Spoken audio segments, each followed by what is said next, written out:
بسلام መጻኹም ናይ ሎሚ ፕሮግራምና ድማ ብጎይታ ኢየሱስ ክርስቶስም ክንጅምር ኢና። እግዚአብሔር አምላኽና ንመስግነካ ኣለና ስለዛ መዓልቲ እዚኣ ስለዝሃብካና ዕድል ንቃልካ ክንሰምዕ ንዓኻ ከነምልኽ እግዚአብሔር አቦ ነዚ ዕድል እዚ ስለዝሃብካና ብጥዕና ኣብዚ ስለዘብፃሕካና ንመስግነካ ኣለና። ካባኻ ኮይኑልና እዮም እግዚአብሔር አቦ ስለምትእኻብና ንመስግነካ ኣለና። መንፈስ ቅዱስ ኣብ ማእኸልና ተረኸብ በኢየሱስ ስም ንዕድመካ ኣለና። ፕሮግራምና ኩሉ ንስኻ ተቆፃፀሩ፣ መንፈስካ ይቆፃፀረና። ካባኻ ዝኾነ እግዚአብሔር አቦ ንስኻ ብመንፈስካ ክትዛረብ ፕሮግራምና ኩሉ ንዓኻ ሕሊፍና ንህበካ ኣለና። ንነፍሲ ወከፍና ከከምቲ ፀሚእና ካብ ዝመፃና ጌርካ ክትንክፈና እግዚአብሔር አቦ ምፅንናዕ ንዝደሊ ምፅንናዕ ምብርታዕ ንዝደሊ ምብርታዕ ክትኮኖ እግዚአብሔር ንዝደኸመ ንዝወደቐ ምትሳእ ክኸውን ንዝሓዘነት ነፍሲ ምፅንናዕ ክኸውን እግዚአብሔር አቦ ከከምቲ ዝድሌትና እግዚአብሔር ከከምቲ ፀሚእና ካብ ዝመፃናዮ በኢየሱስ ስም ክትርከበልና ንዓኻ ጉባኤና ኩሉ ሓሊፍና ፕሮግራማትና ኩሉ ሓሊፍና ንህበካ ኣለና። ናይ መዝሙር ጊዜና ናይ ቃል ኣምላኽ ጊዜና ኩሉ ንስኻ ተቆፃፀሩ፣ ብመንፈስካ ተቆፃፀረና እግዚአብሔር አቦ። ኣየራትና ኩሉ በኢየሱስ ስም ብመንፈስካ ይፅረይ። በብዙሕ ነገር ዲስትራክት ክገብረና ዝዋጋእ ዘበለ ድማ በኢየሱስ ስም ንገንሖ ኣለና። በኢየሱስ ስም ንገንሖ ኣለና። ብሽም ኢየሱስ ክርስቶስ እግዚአብሔር አቦ ንስኻ ብምልኣት ኣብዚ ቦታ እዚ ተረኸብ። ርሕቀት ዘይርሕቀካ ጎይታ ኢኻ እሞ ኣብ ዘለናዮ ክትንክፈና ብሽም ኢየሱስ ንፅልይ ኣለና። ሃሌሉያ ብሽም ኢየሱስ። እቲ ድማ ብሓንሳእ ኮይና ብመዝሙር ንኣምላኽ ከነምልኾ ኢና። መንፈስ ቅዱስ እንዳሓሰብና ኣብ ወንጌል ዮሐንስ 16 ካብ 7 ጀሚሩ ግናኸ እንተኸድኩ ከም ዝሕሸኩም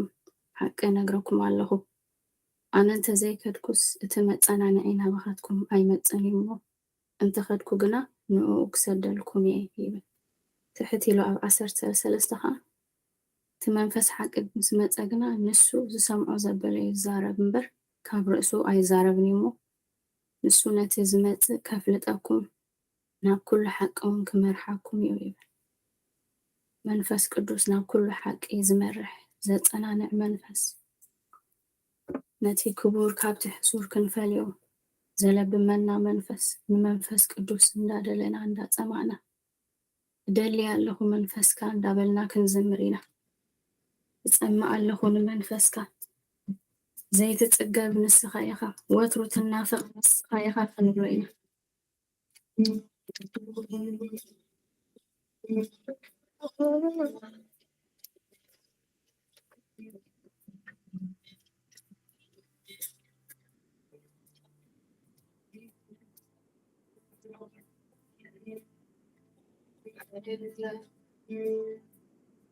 መንፈስ ቅዱስ ንደሌት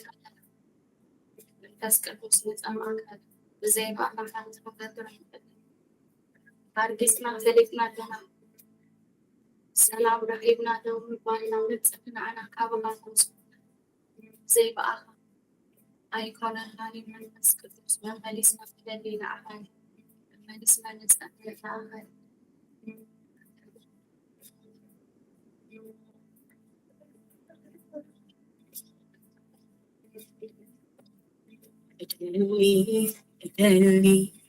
እደሊ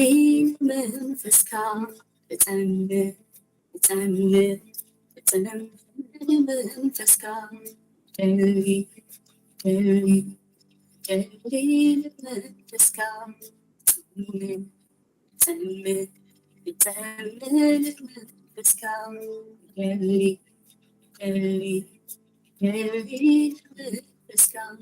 እፀምር እፀምር እፀምር መንፈስካ ዘይትፅገብ وتروت النهار السهاي هات بتم تقاوي زي تتقى وتروت النهار بس بدوس بتم تقاوي يدلي يدلي يدلي المنفس كام يدلي يدلي المنفس كام يدلي يدلي يدلي المنفس كام يتأمل يتأمل يتأمل المنفس كام زي تتقلب وتروت النفس السهاي هات ثم تقاوي زي تتقلب وتروت النفس أنفاس قدوس ثم تقاوي زي تتقلب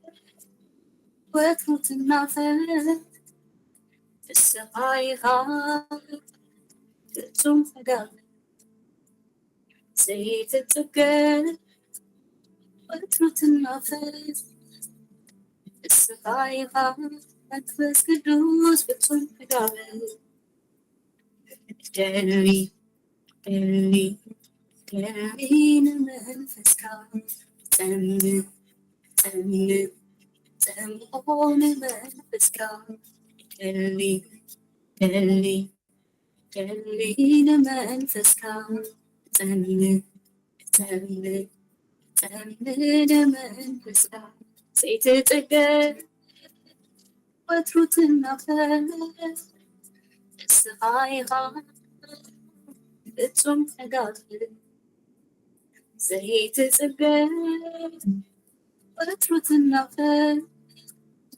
أنفاس قدوس ثم تقاوي زي تتقل وتروت النفس السهاي هات أنفاس قدوس ثم تقاوي زي تتقل وتروت النفس أنفاس قدوس ثم تقاوي زي تتقل وتون نعرف أونس هاي أرجيت زي بابا كان زي كلو كمن فسكات زي كوينو كلي بلي لا تيزلو أرجيت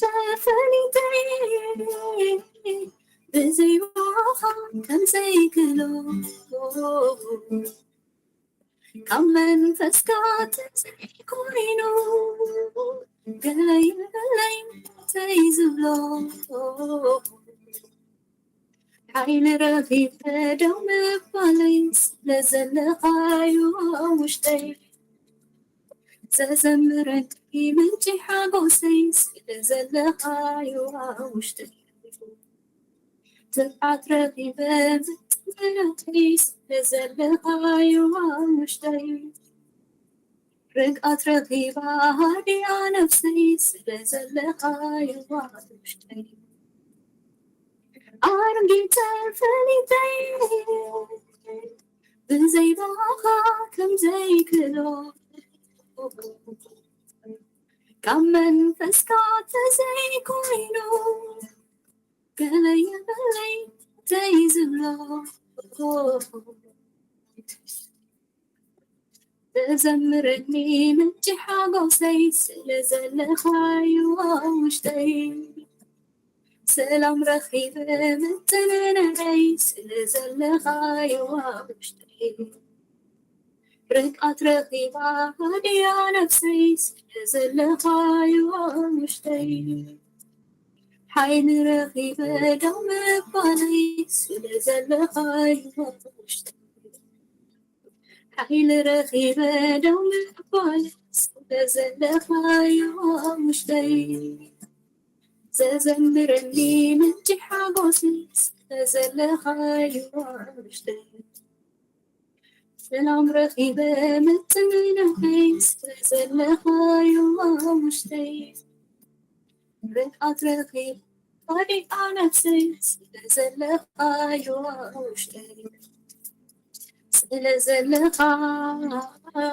ስለዘለኻዮ ኣብ ልበይ ስለዘለኻ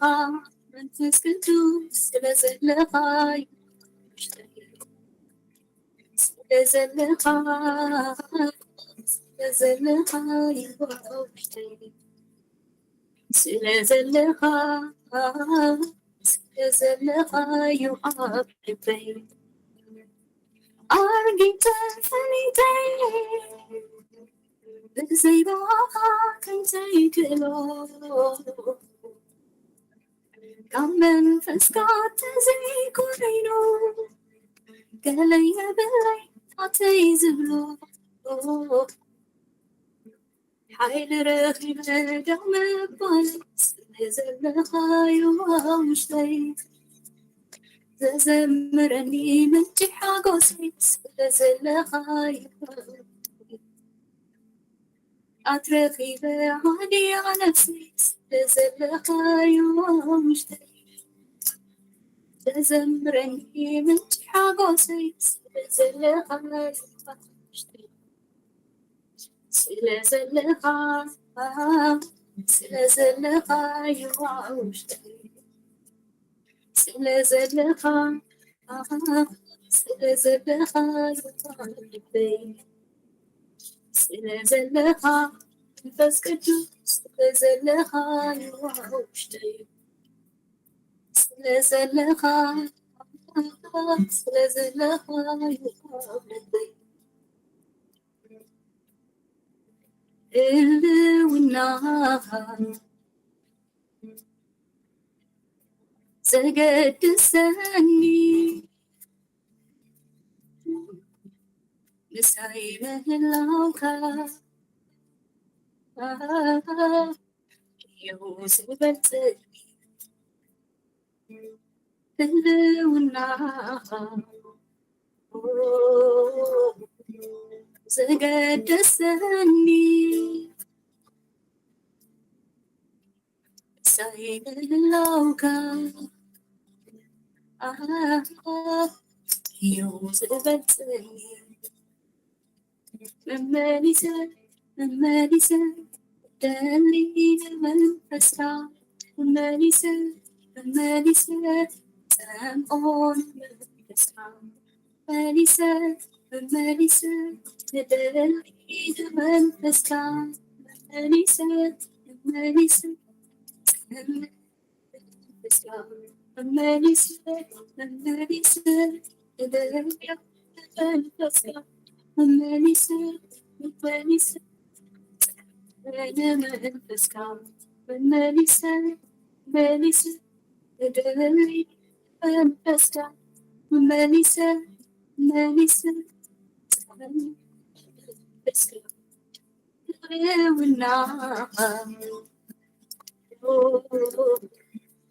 ዘገድሰኒ ምሳይ ምህላውካ እዩ ዝበልፅኒ ህልውናኻ ዘገድሰኒ ምሳይ ምህላውካ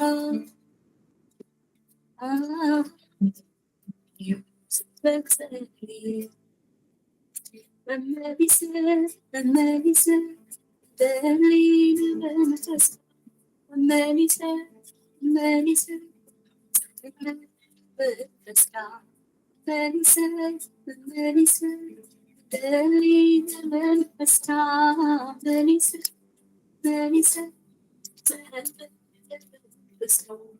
መመሊሰ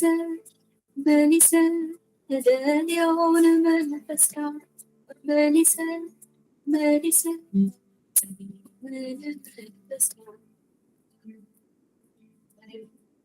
تكالب قانا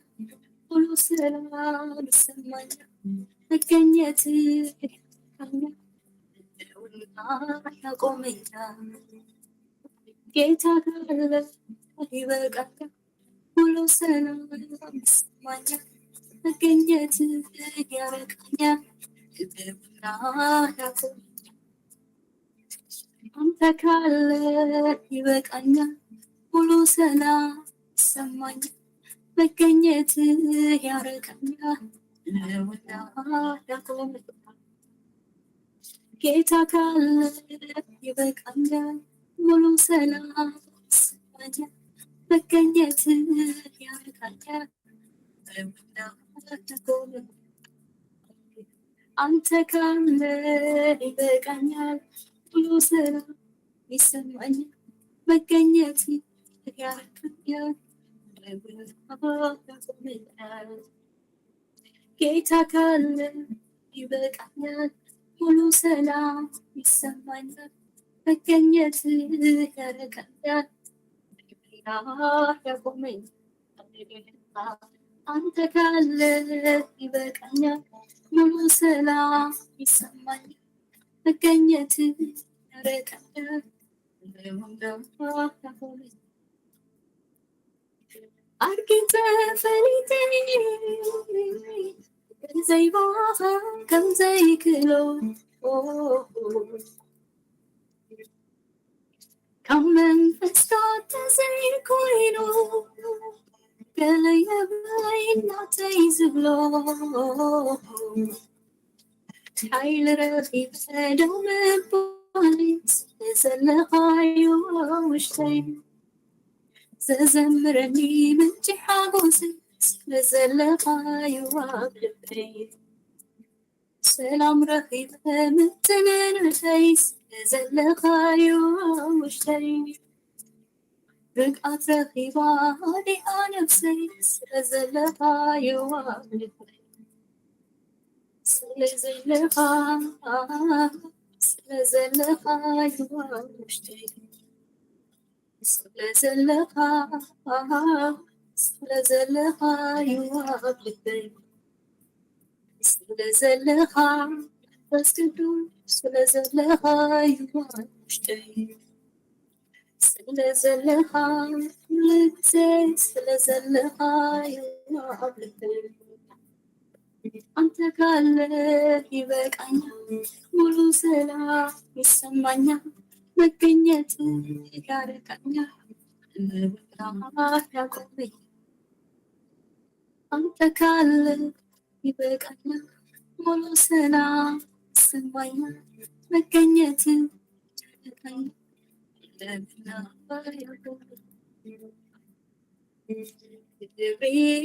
ክብሬ نعاك كبري أبصري مدري كبري نعاك كبري أبصري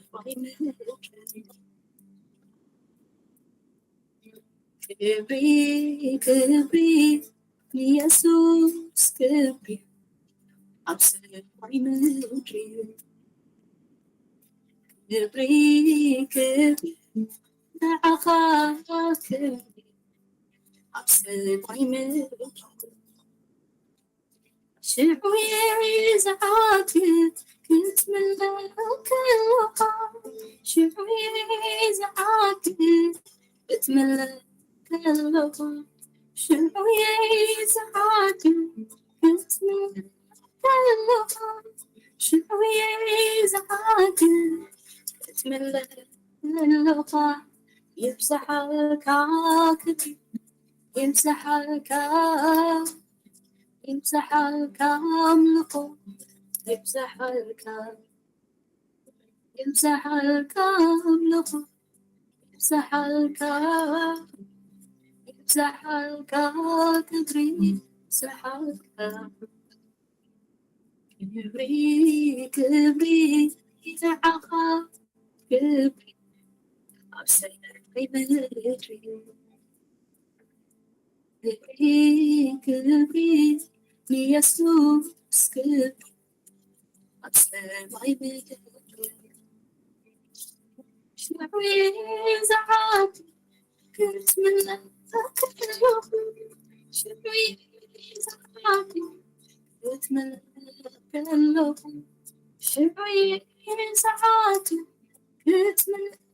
فكرهم شعري زعات كنت من فكرهم يمسح الكامل يمسح الكامل يمسح الكاكب يمسح الكامل يمسح الكامل يمسح الكامل يمسح الكامل يمسح يمسح الكاكب يمسح الكامل يمسح الكامل يمسح الكامل يمسح الكامل يمسح الكامل يمسح الكامل يمسح الكامل يمسح الكامل يمسح الكامل يمسح الكامل يمسح الكامل يمسح الكامل يمسح الكامل يمسح الكامل رجع الكامل رجع الكامل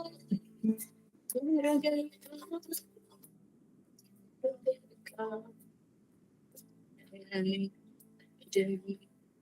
الليل منفس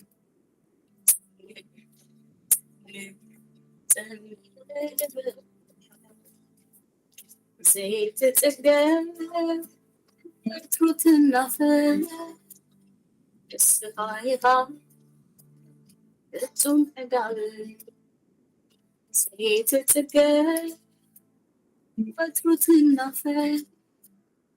أنفاس قدود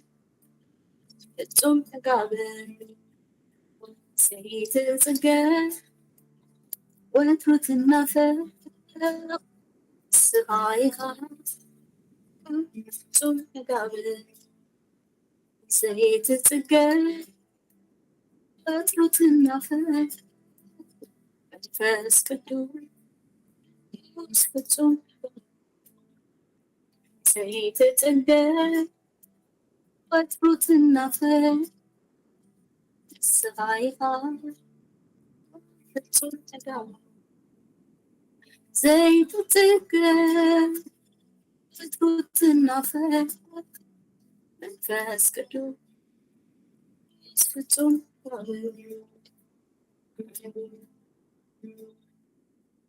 ملسنا ننافقون መንፈስ መስገን ተመስገን ስለዚህ መንፈስ እዚ ነመስግነካለን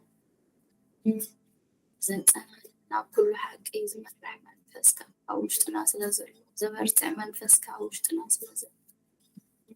ዝምህር መንፈስ ቅዱስ ኣብ ውሽጥና ስለዘሎ ዝመርሕ መንፈስ ቅዱስ ኣብ ውሽጥና ስለዘሎ ሓጎስ ዝመልእ መንፈስ ኣብ ውሽጥና ስለዘሎ ነመስግነካለን እግዚአብሔር ስለዚህ መንፈስ እዚ ክብሪ ኩሉ ንመንፈስ ቅዱስ ይሁን ጎይታ ይባርክኩም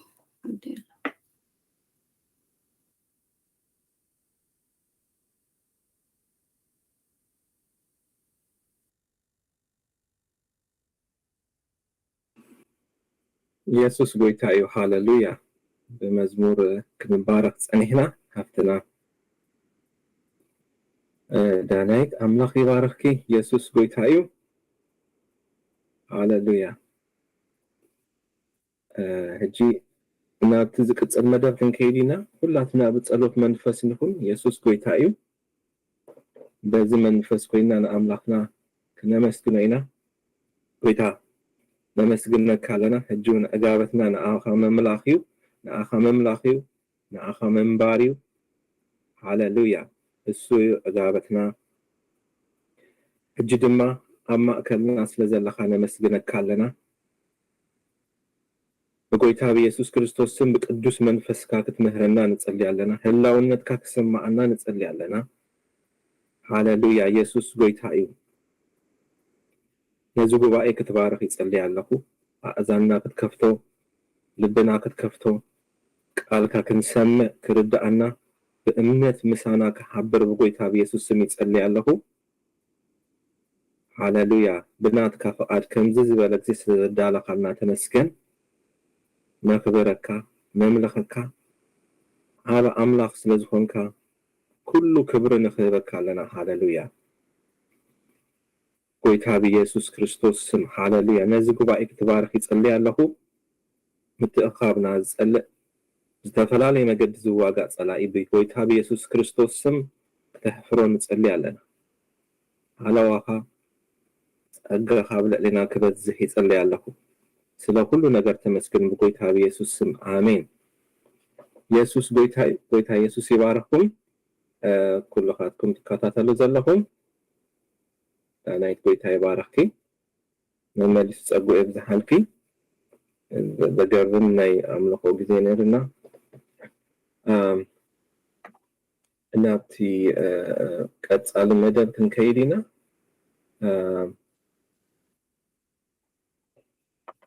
ብዛዕባ ዝሓለፈ እዋን ተዘራሪብና ነርና ብዛዕባ ናይ ኣገልግሎት ህፃናት ዝምልከት ከም ንካፈል ርኢና ነርና ተዘራሪብና ነርና ብዛዕባ ሓፈሻዊ ዝኾነ ሓበሬታ ክንዘራረብ ኢና ሎሚ ክብሪ ኣብም ሼር ክትገብረለይ እንድሕር ትክእልካ እቲ ፓወርፖይንት ሼር ገበረለይ ስለዚ ዝመጽእ ዘሎ ሰሙን ካብ ናይ ኣገልግሎት ህፃናት ሓደ ክፋል ክንመሃር ኢና ክንርኢና ማለት እዩ ኣቡና ኣገልጋሊ ተስፋ ዓለም ንነዊሕ ግዜ ተዳልዩ ብዛዕባ እዚ ኣርእስቲ ኣገዲሱ ክዳለው ጸኒሑ ኣሎ ኣምላኽ በዚ ኣርእስቲ እውን ጾር ዝሃቦ ሰብ ስለ ዝኾነ ካብኡ ብዙሕ ከም ንምሃር ርግጸኛ እየ ከምኡ ተፈላለዩ ብዛዕባ እዚ ኣርእስቲ ዝዛረቡ መጽሓፍቲ ክርእዩ ጸኒሑ ስለዚ በዚ ኣርእስቲ ኢና ሎሚ እውን ክንካፈል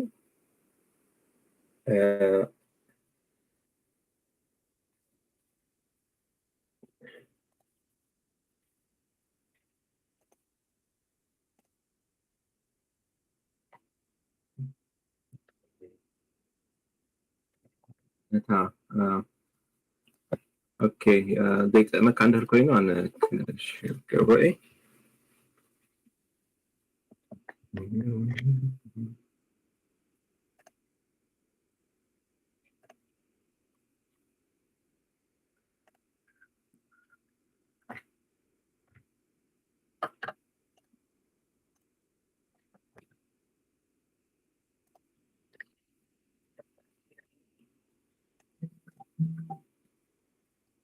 راين بقى اوكي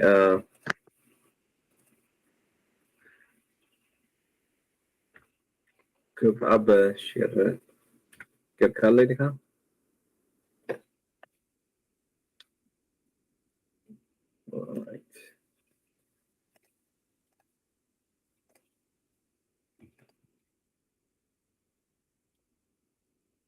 اوكي هذا ثانك يو كباب እምበር ኣገልግሎት ትምህርቲ ኣገልግሎት ህፃናት ዝምልከት እዩ ነቶም ንቆልዑት ኣገልግሎት ስልጠና ዝህቡ ዘገልግሉ ኣገልገልቲ እዩ ዝምልከት እዚ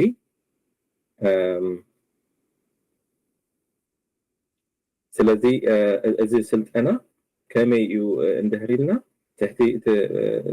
ናይ نتاز كتل دير my diploma program diploma program يزالو إذن my diploma program دلما زخونة وده مزمور زود أسب تمكأت زود أسب كل جمرو زخاليو كابتن تمرزات هذا كفلي إزي ناي أقلقلوت هتسانات زبل نازل دبلوما بروجرام نمودا سوسا كريديت اور يدلي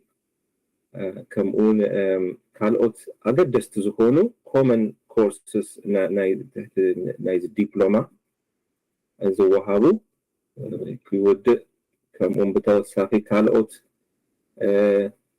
كم إلكتيف بعلها مريض وسدان ثلاثة تمرتاتون الله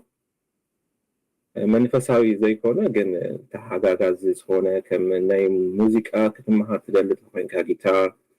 كم أينة نجار تشابس زدل نجار كله مالتي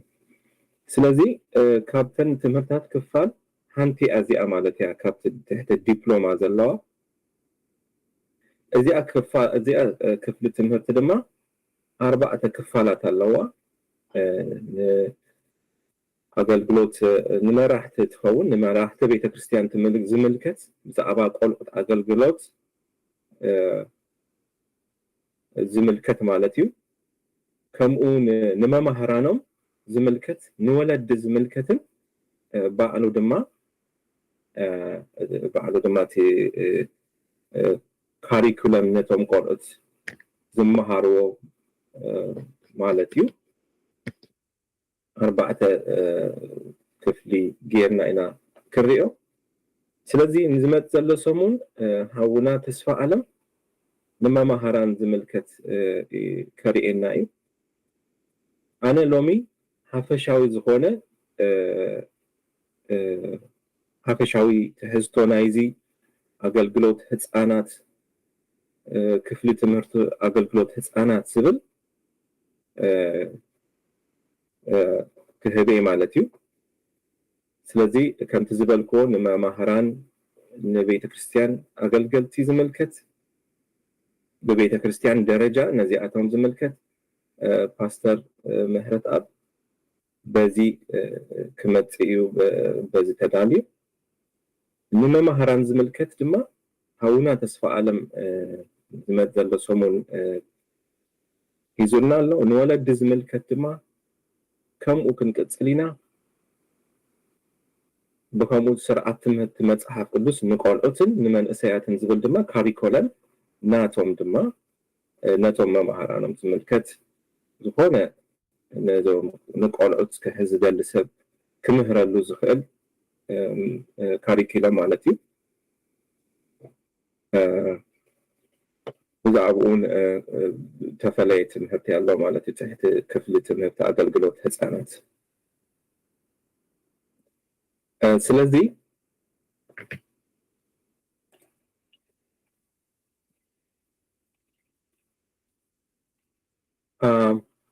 ألاما نايزي تمهرتي انتايو اندهريلا نبيت كريستيان نما مهران نولدي يو زملكت كمؤون زخون أماني ملكتو يو قلت كنا أبي نأملاق زفلت وينهم كعابيو نأقلقل تطرح كنقدفو يبلنا ناي كلاتنا قدر سلازخونه نخلو نقر كنقبر نازي كنمهاري قبعنا يو نكلو زتأكمي معناتيو كن بفلاي دما نما راح بيت كريستيان نما مهران قلت نولدي يملكت معناتيو زخونه سلطان نازي تمرتي نازي سلطانا وسيدو مسودة أبزيز تتقسو نطبتات بقبو كهز يدلا معناتيو بأمنت رأي منفساوي هيوتهم فلوي أتكرو زهب نطبتات نقرأت زملكت كمون أملاق زفكرو ولود مفراي سرعة قال أملاق فرحات أملاق كهلوم نهاجر زتقمو نولود ولدوز هو النجر زحلف نجر كهزو كعابيو بمنفساوي نجر كمون أجست جست ندقنا بقى أقداس النت معتا ويدما ساعبين ناي زي معتا بجزئو زي مفلات كفلتو زقبهم زي مفلات أم زبزهم كاب زي مدلاو مالتيو بزعبون أبز تمهرتي ክወሃቢ ማለት እዩ ሓፈሻዊ ምዕባለ ህፃናት ብግቡእ ክንፈልጡን በደንብ ክግለጽ እዩ በብዕድሜኦም ከመይ ገይሮም እዮም ምዕባለ ዘለዎም ከመይ ገይሮም እዮም ናይ ኣምላኽ ነገር በብዕድሜኦም ዝርድኦም ዝብል ውን ክንርኢና ብተወሳኺ በብዕድሜኦም ዝተፈለየ ከከም ርድኢቶም ከምቲ ዝርድኦም እቲ መምህር ክጥቀመሉ ዝግባእ ሜላታት በብዕድሜኦም ከመይ ኣተሓሳስብኦም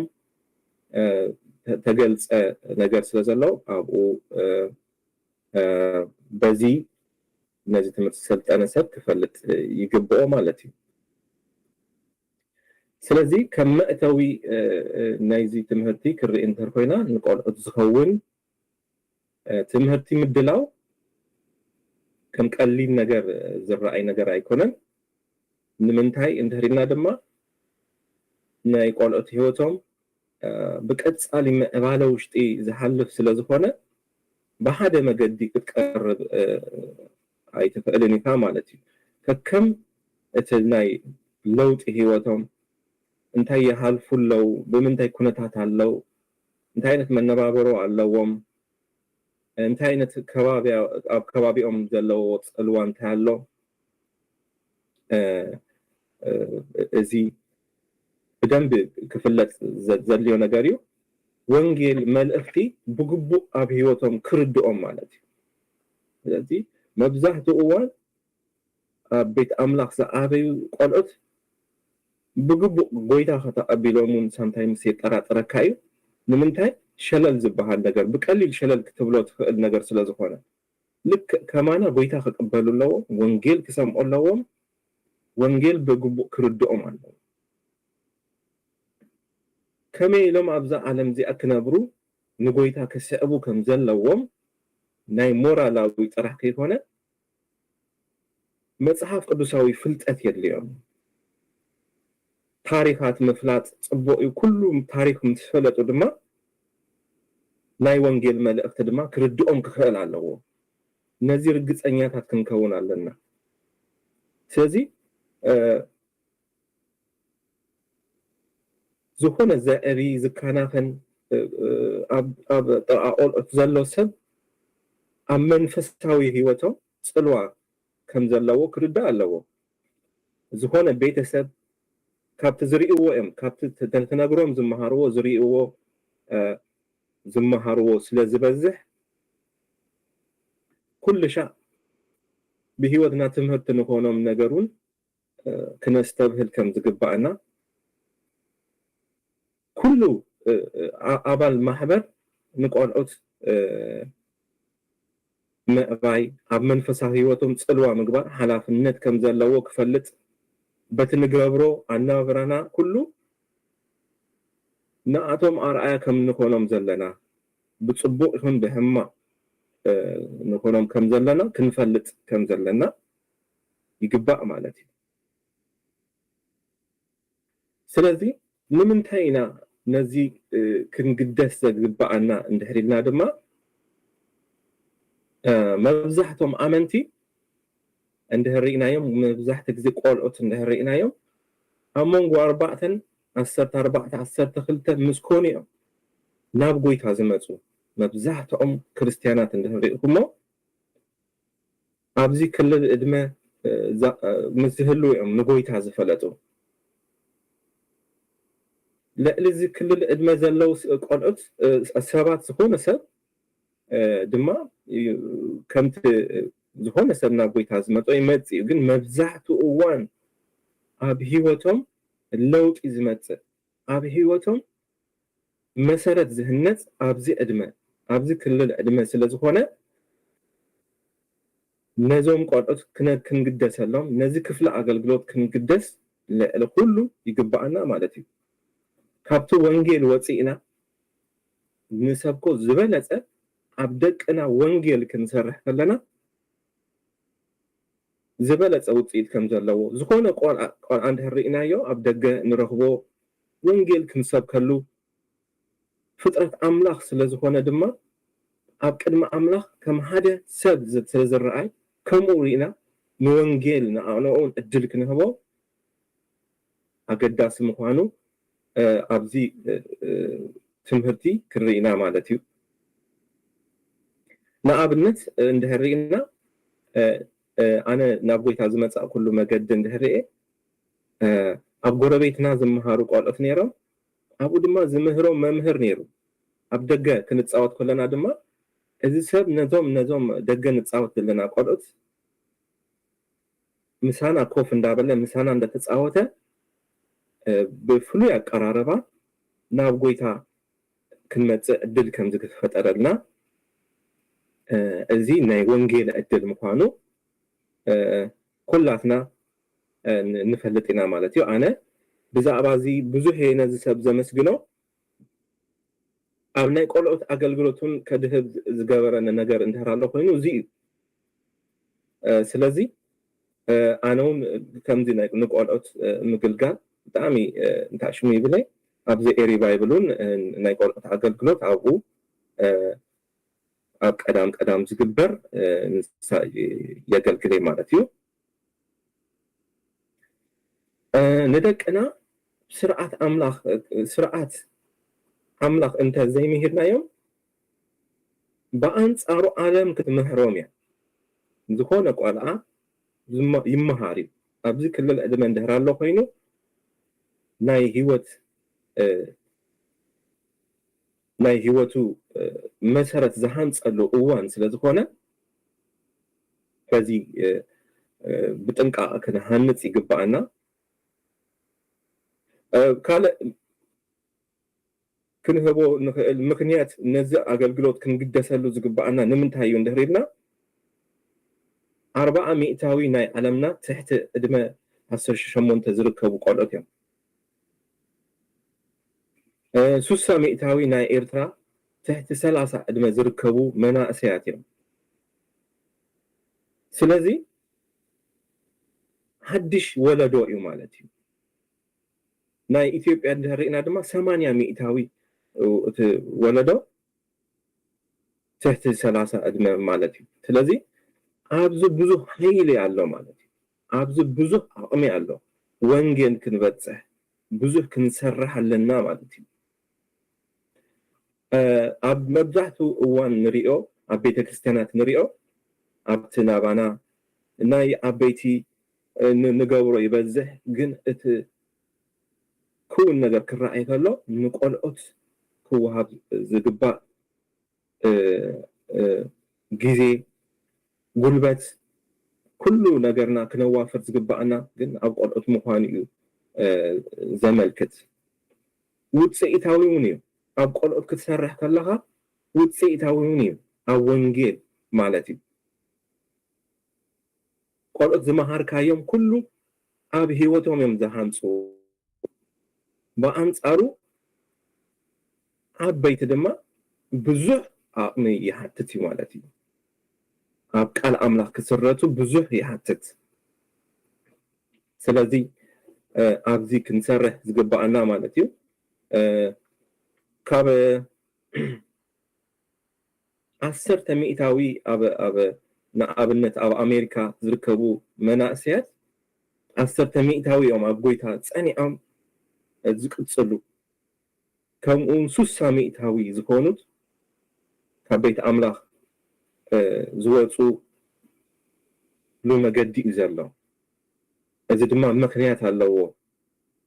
ንኣብነት እቲ ካሪኩለም ትምህርትታቱን ዝተሃነፀ ኣንጻር ቃል ኣምላኽ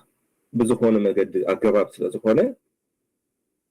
ብግልፂ ዝዛረቦ ነገሩን ስለ ዝኾነ ብስርዓት ኣምላኽ ምኻድ ዝፃረር ወለዶ ዘለና ዘመን እዩ። ስርዓት ኣምላኽ ነቲ ሃይሊ ኣእምሮኻ ይዓግቶ እዩ ዝብል ኣተሓሳስባ ስለ ዘሎ ኣእምሮኻ ብገፊሕ ክትጥቀመሉ ተኮይንካ ካብ ዝኾነ ዓይነት ሕግታት ነፃ ክትከውን የድልየካ ዝብል ኣመለኻኽታ ዓለማዊ ሰይጣናዊ ዝኾነ ዓለም ድማ በዚ ምፍላጥ ጥራሕ ዘይኮነ ይሰርሕሉ እውን ስለ ዘለው ዝኾነ ንኣብነት ኣብ ዝነብረሉ ዓዲ ኣብ ኣሜሪካ ملو استيتات نت مهنات ناتهم عين الدكتورين مهنات كاب قلقتهم تجمر كمقول أب كوليج كبتصحوا كلو أب كهدات يوم زبتصهم كمي جيرهم ناب كهدات بعلهم كمزعاتو بزح عينت مجدتات إيو زقبار الله بزح عينت متصاودة يزقبار الله زي تأكم عينت قندما زي تأكم عمسيلهم كم evolution theory كم حق النت عمسيلهم كم أون فتسمو مس أملاك على أملاك تتصارر نجارات نقول زمهروهم دكتورين الله عالم كمو تمهريا بالتلفزيوناتنا بماس ميديا بتزتك أمولو مسارحات كله ولا ناي كرتون نتزت ززان أقولو نجارات كله بزي بتعلمات تتحزن كايدا إزالله سلازي وانجيل كسره لألي أبتم بأدمه زعابي وسبات أبقول كسره إزالله الزمنون بتعمل كبيد سلازكونه أيكون نظام قرط أبيتون كبيد سلازكونه سلازي نزيو أقداس النت ندك أنا كندهب لهم نقول أقلقلوت كندهب زقبعنا سلازي نمنتينا نعطيهم بزتفن عليه مقدنا لهم مقدي الله نمنتينا ندك أنا كنعطيهم زقبعنا هذا نطقات already تنكيفة يله عالم كتب لك تسألهم يا تدلي تسألائي ناتو كجبرهم يزدلي بزه كمنت لهم زوات أنا جرالله بزتفن عليه زراء أنا جرات زتوافر أنا جري زله سلازينا هنا كندك أسيب لنا مالتي كنسرح لنا مالتي رئسة أمانتهم كما قبلوا كاب سكفتا ويدما كاب سلوى ناتهم سلوى مزنا وي peer pressure بحال مالتي كنا قفو كخلوا اللوام انتهي مالتي زي سلوى مزنا وي peer pressure ناتهم محازوتهم كمسلو زي كون نجارات وشتي كأتو تقبل النت كرهبو بسكفتا نت قال أملاح قريفهم ناب كلا مجدي نكاي خدو كأتقول له نفسهم ككلا خلو بقليل كيد حالو ولما بولينج زبحال مالتيو متقعت كيبصحهم مالتيو بسنة أمراوي بزتفلالي نجر دحري أب هيوتهم بزو صلواك سلازفتر رئسة أمان النت كهلوم بقى كم زي عينت متقاعد اليوم مالتي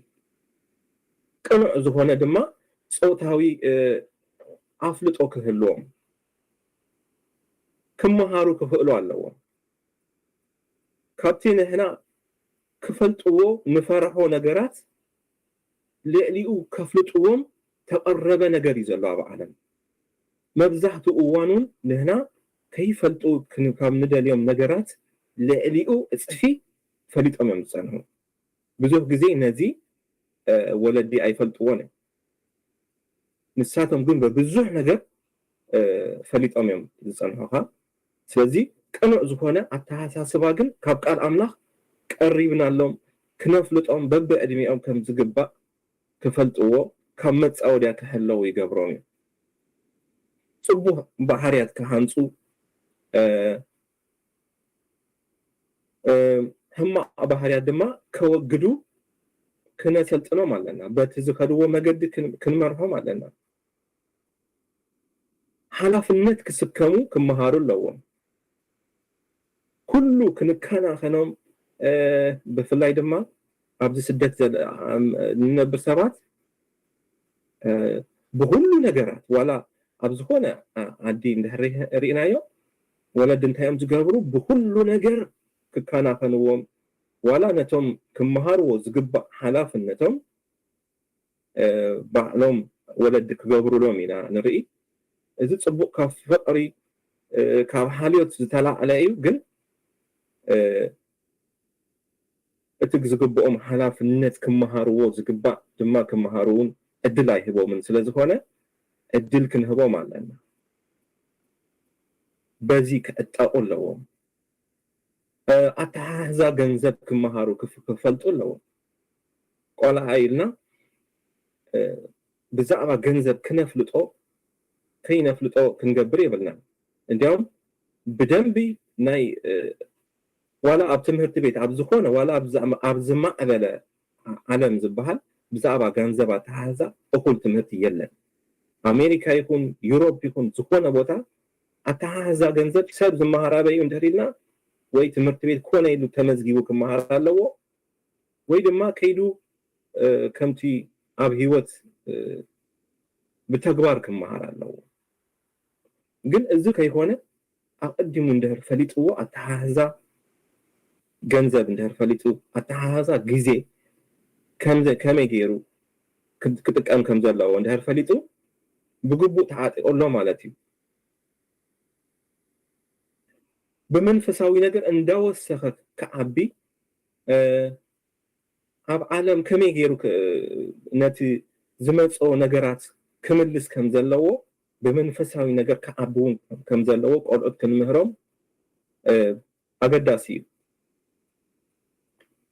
ስለዚ ቃል ኣምላኽን ከምኡ ይዝብለና ኣብ ምሳሌ 22:6 ኩላትና ንፈልጦ ቃል ኣሎ እንታይ ዝብል ንቆልዓ እታ ዝኸደላ ዝግብኦ መገዲ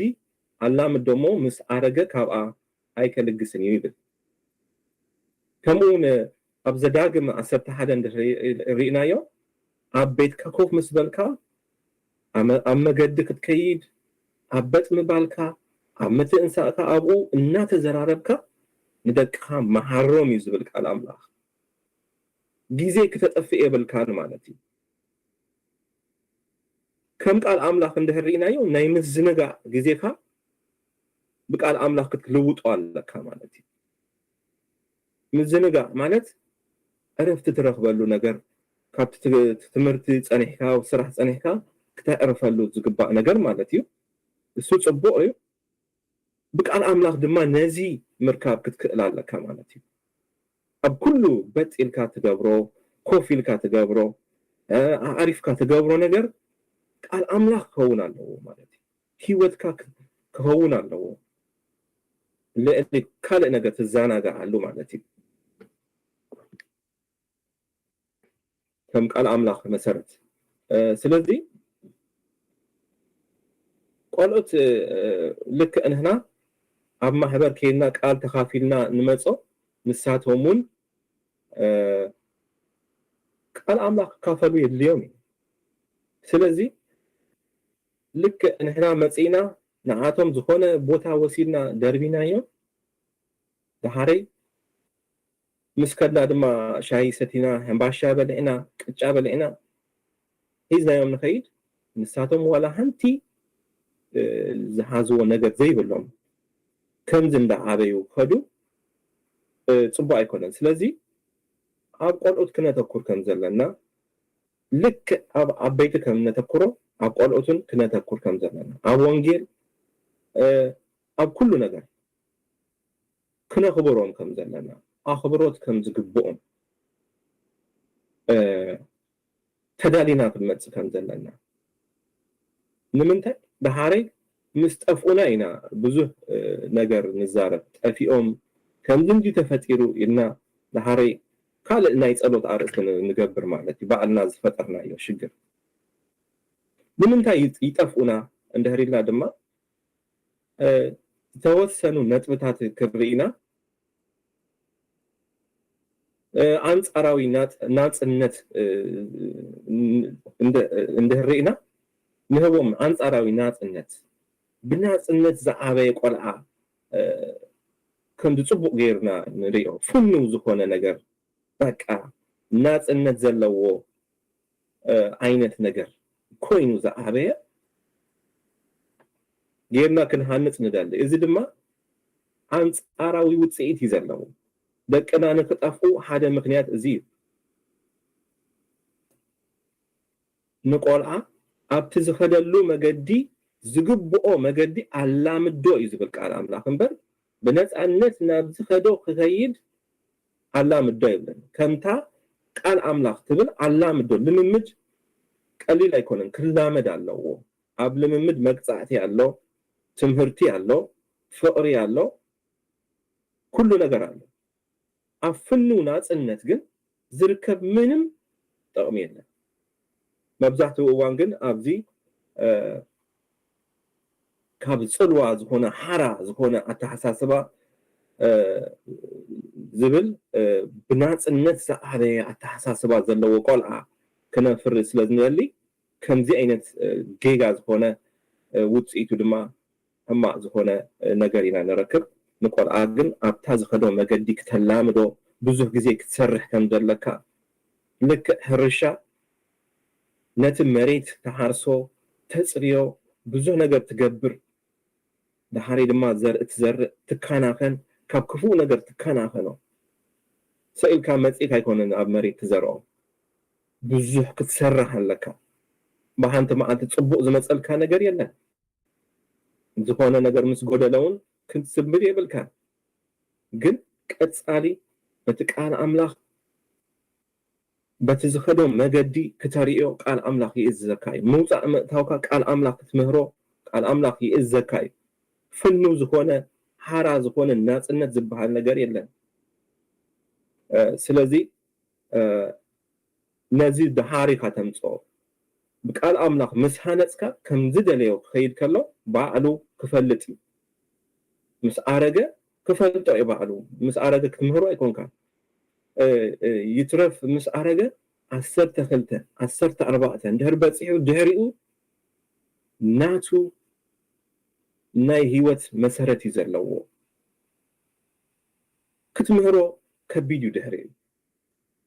ኣብዚኣ ክልል ዕልመ እንድሕር ኣሎ ግን ናብ ዝኸዶ መገዲ ክትምህሮ ትኽእል ኢኻ ይብለካ ኣሎ ቃል ኣምላኽ ከምኡ ድማ ነዚ ግዜ ክንጥቀመሉ ኣለና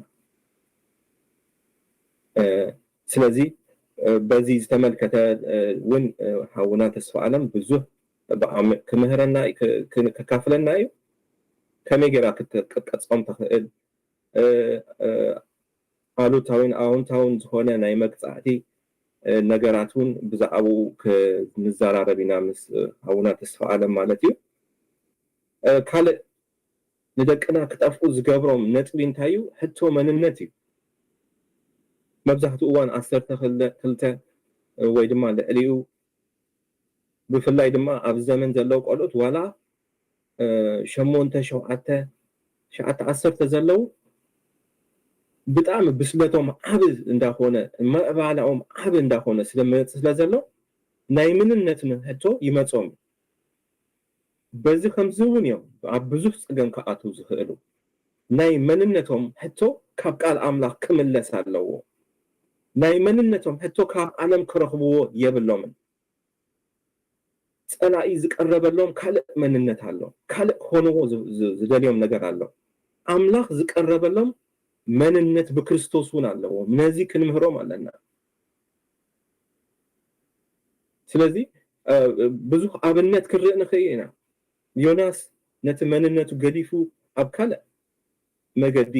ከይድ ከሎ ዘጋጠመ ነገር ክንርኢ ንኽእል ኢና ዳንኤል ሚስራ ሲድራ ኣብደናጎ እውን ኣብቲ ስደት ምድሪ መንነቶም ከም ዝዓቀቡ ንርኢ ኢና ስለዚ ባቢሎን ዝኾነት ዓለም መንነቶም ክትቅይር ኣመጋግቦኦም ኣዘራርቦኦም ዋላ ሽሞም ከይተረፈ ክትቅይር ትደልያ ኣምላኾም ክትቅይረሎም ትደልያ ኣምላኽ ከመይ ገይሩ ክመርሖም ዝኽእል ኣምላኽ ከለዎም ብካልእ ምስሊ ዝቅይረሎም ናይ ባቢሎን ዝኾነ ኣናብራ ኣሎ ግን ሕቶ መንነቶም ዓብ ነገር እዩ ብዙሕ ነገር ውሽጢ ዝፀሉ ነገር እዩ ኣብዚ ብነፅነት ክትፍንዎም ዝደለይዎ ይኹኑ ኢልካ ትገብሮ ነገር ኣይኮነን ኣብ ቃል ኣምላኽ ብዛዕባ ክርስቶስ ኣብ ክርስቶስ ዘለዎ መንነት ክሕዙ ኣለዎ ድፍኢት መዛኑ ዝብል እውን እዙን ዓቢ ካብ ቤት ኣምላኽ ክጠፍኡ ዝገብሮም ነገር ዋላ ኣብ ቤት ኣምላኽ እንዳመጹ ካልእ መንነት ሒዞም ዝመጹ ቆልዑት ነቶም ጦያት ሒዞሞም ክጠፍኡ ከም ዝኽእሉ ሕቶ መንነት ዘይተመለሰ ብጉይ ወይ ድማ ዝሓዘ መገዲ በዚ ድማ በድፍኢት መዛኑ ብዙሕ ጽልዋ እንዳመጸ ክጠፍኡ ብቀሊል ይኽእሉ እዮም ማለት እዩ አንጻራዊ ናይ ጾታ ስሕበት ድማ ኣሎ አንተ ወይ እውን ተንኪፈዮ ነይረ ዓለም ብዙሕ ትምህሮም ነገር ኣሎ ቅዱስና ዘይብሉ ነገር ትምህሮም ኣሎ ኣብ ቤተ ክርስቲያኑን ድማ ከምዚ ሕፍረት ኣሎ ቤተሰቦምን ከመይ ዓይነት ኣገባብ ከመይ ዓይነት ኣቀራርባ በዛዕባ ኣርእስቲ ክጅምሩ ከም ዘለዎም ኣይፈልጦን እዮም መብዛሕትኡ እዋን ባዕሎም ክፈልጡ እዮም ዝግደፉ ማለት እዩ ግን ኮነ ኢልካ ባዕልኻ መማህራን ነዚ ሃገዝ ክገብሩሎም ንወለዲ ወለዲ እውን ብባዕሎም መገዲ በብቁሩብ ከከምቲ ዝርድኦም ገይሮም ክነግርዎም ቃል ኣምላኽ ድማ ቀሊል ይገብሩ እዩ ነዚ በቲ ንሕና ነምህሮ ንኣብነት እንደህሮ ሲድና ኣዳምን ሔዋንን ኣምላኽ ዝፈጠሮም ኣብነት ሓዳር ስድራ ቤት ኢልካ ክትጅምር ትኽእል ኢኻ ብዙሕ ካልእ እውን ኣሎ ስለዚ ካብ ቃል ኣምላኽ ነዚ ዝመሰሉ ነገራት ኣብ ከምዚ ብዙሕ ምትኳር ኮነ ኢልካ ነዚ ምህናፅ ኣብ ሂወቶም ጸላኢ ነዚ ናይ ቅዲ ናይ ኣምላኽ ዝኾነ ስድራ ቤት ከፍርስ ዝደልየሉ መገዲ ብዙሕ ስለ ዝኾነ ነዚ ቅዲ ኣብ ሂወቶም ምህናፅ ኣቀዲምካ መፍላጥ ካልኡን ከም ዘሎ ክተሪኦም ይግባአካ እዩ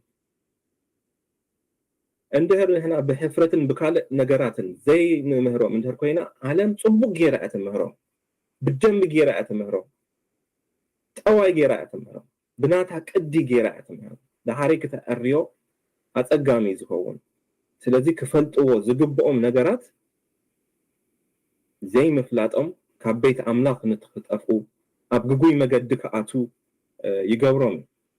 ኣተሃዛ ገንዘብ አንተ ወይውን ተንኪፈዮ ነይረ ከመይ ጌርና ምሕደራ ገንዘብ ክነሪኦም ጊዜ ከመይ ጌሮም ከመሓድሩ ከም ዝግብኦም ክፈልጡ ኣለዎ በዚ ከምዚ ክጠፍኡ ከም ዝኽእሉ ኣብኡ እንዳድሃቡ ካብ ሂወት ክጠፍኡ ከም ዝኽእሉ ናይ ሂወቶም መሰረት ናብኡ ከድህቡ ወይ ድማ ክበዝሕ ከሎ ክጎድል ከሎ ኣብ ሂወቶም ዝፈጥሮ ጽልዋ ነዚ ብግቡእ ክፈልጡ ኣለዎም ኣጠቃቅማ ኤሌክትሮኒክሱን ኣብዚ ዘመንና ንሪኦ ቴሌቪዥን ወሲኽካ ኢንተርኔት ወሲኽካ ኩሉ ጸወታ ወሲኽካ ኩሉ ንዓቶም ዝሕዝ ንዓቶም መጻወድያ ዝኾነ ነገራት ጥራሕና ንርኢ ስለዚ ኣብ ምሕደራ ግዜ ኣብ ምርጫታቶም ኣብኡ ክመሃሩ ከም ዘለዎ መማህራን ኣብዚ ከም ዘድህቡ ክግብኦም ከም ዘለዎ እኹል ዘይኮነ ሓበሬታ ኣብ ወለዲ እውን ከመይ ጌርና ክንኣልዮ ከም ዘይንኽእል ዘይምፍላጥና እውን ኣብ ፀገም ይፈጥር ናቶም ኢንተርኔት ናቶም ኤሌክትሮኒክስ ከመይ ጌርካ ትቋጻጸሮ ከም ወለዲ ማለት እዩ ክትክእል ኣለካ ስለዚ በዚ እውን ነትና ናይ ወለዲ ትምህርቲ ምስ ብዛዕባ ናይ ወለዲ ትምህርቲ ክንገብር ከለና ዝተዳለወ ትምህርቲ ኣሎ ከመይ ጌሮም ናይ ደቆም ኤሌክትሮኒክስ ከመይ ጌሮም ክቋጻጸርዎ ሰዓታቶም ከመይ ከም ዝቋጻጸርዎ እንታይ ዓይነት ምርጫታት ክገብሩ ዋላ ፊልተር ጌርካ ዘይድሊ ነገራት ክትዓግት ኣቀዲምካ ኣብ ገዛኻ ዝመጽእ ዋላ ክረኽብዎ ዘይክእልሉ መገዲ ክትዓግቶ ዝክእል መገዲ እውን ኣሎ ነዚ እውን ዝተዳለወ ትምህርቲ ኣሎ just ቴክኒካል ዝኾነ ትምህርቲ ተዳልዩሎ ንወለዲ ከመይ ጌሮም ቴክኒካል ዝኾነ ነገራት ዘርኢ ማለት እዩ ስለዚ ነዚ እውን ክንርኢና كبيت أملاك تفقو زجبرهم نجر أما لخاطها فلسفنا عالم تهوى مالتي مبزحتو جزء سحتت أستمهرو أبيت أملاك كيمت حسوت ممهران كيمتونا بزح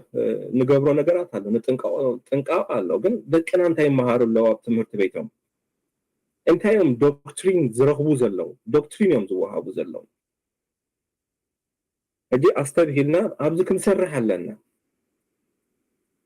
زي اللي بقى سيد أنا ويزخونا تحت سبعة أس بأس عند حنت يوم سهدو بحن سبعة مسيوم ما يكونون زجبروه بفلاي دما أبز أمريكا زلوا مراحتي بكل نزل سر هلو نجاري عندهر ناي دكهم إلكترونيكس كفيتكم أبو إندوكترينيت يوم زجبارو أتوم أب منجست زلوا سبات نزل توافي رومالو نزل توافي رومات ألا يا وافي رومالو كاب أملاخ حسابات أكايدا مجدي تأزاز هارا هاوسيهم أبناي سيد أناوي مجدي فنو زخونة مجدي وش تكأتوهم سرعة أملاخ زي بلو نجار وش تكأتوهم كم ناس النت جيرون يريولو جزئين هذا لنا سلازي زي دما فلسفنا بجبو اندهر زي تعرمو ملس اندهر زي رخيبهم كم تحوت أتحساسبا كريئو يخيل يوم نتك على أملاخ نزي كيف تأرجل نتك على أملاخ كبر كهلوهم جبو أفلتو كهلوهم ولدي ما مهران كسرحوا اللوم مالتي وكل بعلمون كفلتو كأتقوا اللوم مالتي بذا أبا evolution انت كتمهرهم يقبعك عالم تعطيها نزحا صوت زخونة بذا أبا evolution اندهر رئيهم كم evolution زمسلة ناي قول اتصوتها حاسوت يلن نزحا صوت كل كم عبي نجر ديرهم بزول نجر حانيتهم أنصار على أملاك زخونو ولود كهلونا زسرحو سبات كم زلو كنفلت علينا سلازي نمنتها يتقفونا عند هريلا إذا حدا نتبي كالق منفساوي تسألواي وانجيل بقبو أنت ويون تنكيف يونيري تمهر تمدحان نعاتهم زخون بقبو أي وهابني يترف دون عاتهم ولا نتهم من عبيتي بقبو زوهابلو زواحدلو زمن يزلم سئلو وان سلكة تراهي ساب سامعو بسلكة زبط حساب أو أقلقلوتهم زبط حسابات أنا رخيبا لكم سئلهم بأبقوبا إيتس أنيهم تحاري نفعت سلازخونو دما تساتفت سلازخونو مدحان بقبو كيرخبو تمكت بقبو أقلقلوت كيتمهارو أبا أقلقلوت زبط حسابات أنا أقاطمون الله سلازي بزوح كمزنا ركبنا قلقتن كمزية كي تردعنا نعطهم زقبا ناي ونجيل جيزي عين هوامن دهنات كمزل اليوم عين فلتنينا سلازي بكالة زكونا منفساوي تسألوا وشتي عاتيوم ونجيل كي رخبو بكاليل كابل بيت أملاك وصيفة اليوم ويدما نتناي أملاك نقف أف كيسنا كمت مبزحتو بزي نمهرو أف كيس كافو كيس غيركا تمهرو نقر على زقن قبو أيكونا نت ونجيل بأعمم جن كم زلوا كتمهرو مالك بأعمم جن كم زلوا كم زي كتنا أسو كم زي ردهم كتحابل جنمنا زقبا نقر يلا كم تزلا تقال أملاك كم زبلو تمهرو كم دما أدمي دما تزاربوا جن تحكي وانجيل كفلتوا لو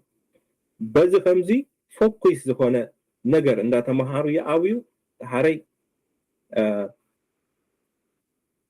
كتأفو قليل يكون ويدما كالق نقر كرهوم كالق فلتات زبلت نقر كرهوم قليل يكون كتأفو كبيت أملاك كمون بقعات زي كون أقلقلتي مالتي سئلوا جزء ما هلا في عبت نايقول تمرت بيت تفنيهم تودي هو من تاي كم زمهارو قال نجر انت اشمو كتصاوتو وي دما بقى كم زدي ليتهم كربشو ولا ካብ ቁጥጥር ወፃኢ ዝኾነሉ ነገሩን የጋጥሚ ሓንቲ ሰብ ቅድሚ ቁርብ ዓመታት ክትምስክር ዝሰማዕክዎ ኣብ ቤት ኣምላኽ ዝነበረት ከመይ ኢላ ኣብ ዓብዪ ውድቀት ከም ዝበፅሐት ክትዛረብ ከላ እቲ ውድቀት ዝጀመረቶ ኣብ ሰንደይ ስኩል ከም ዝኾነ ነጊራ ማለት እዩ ወለዳ ኣብቲ ቤት ኣምላኽ ክሳተፉ ከለዉ እቶም ቆልዑት ዝሪኦም ስለዘየላ ኣብ ደገ እዮም ዝወፁ እቲ ደገ ድማ ኣዝዩ ሕማቕ ቦታ ስለ ዝነበረ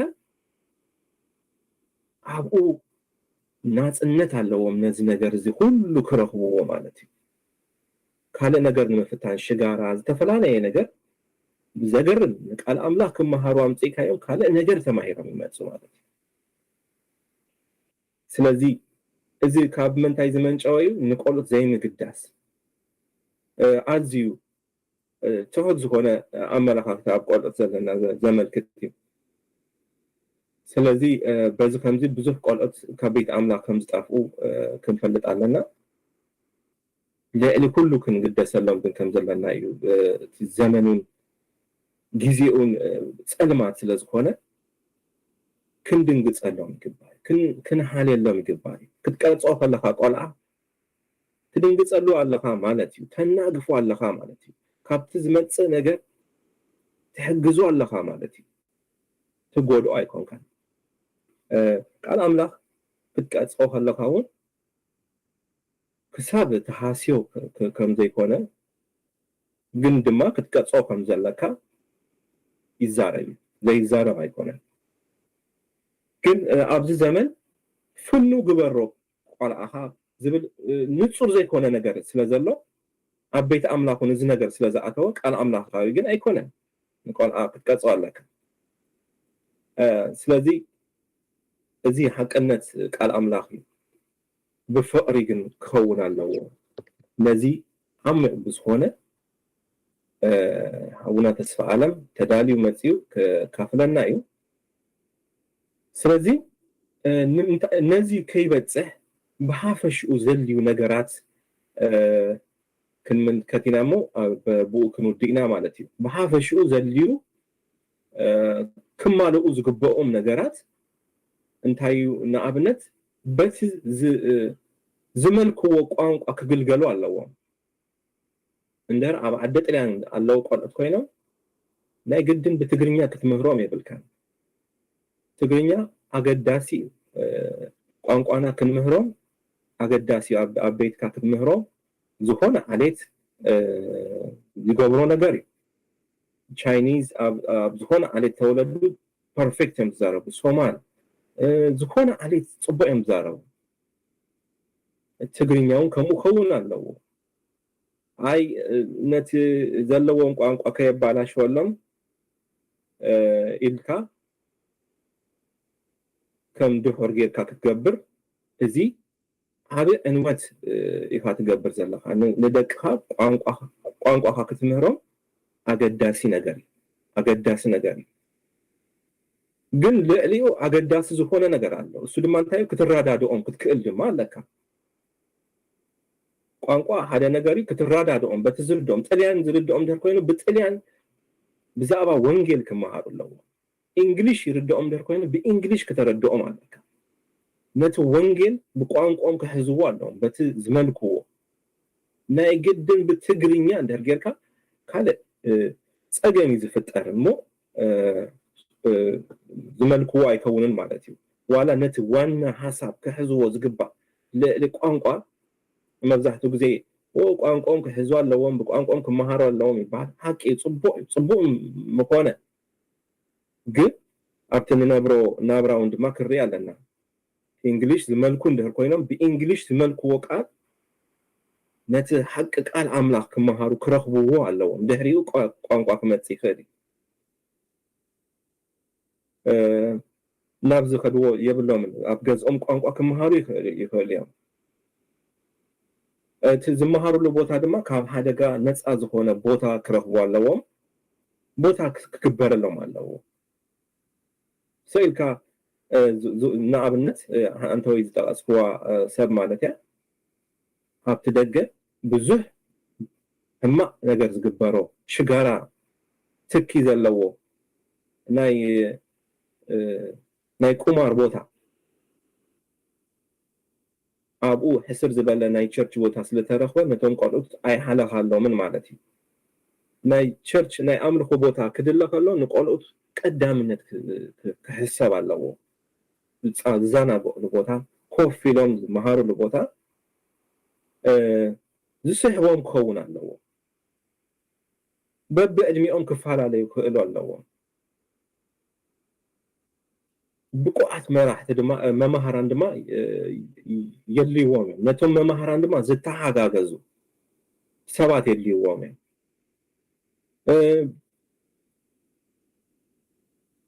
مسارحي تمسالت إذا تكملون نابنت أبز أمريكا اندهريكم ما بتتمرت بيتهم زمهارو لو تمرتي زما علي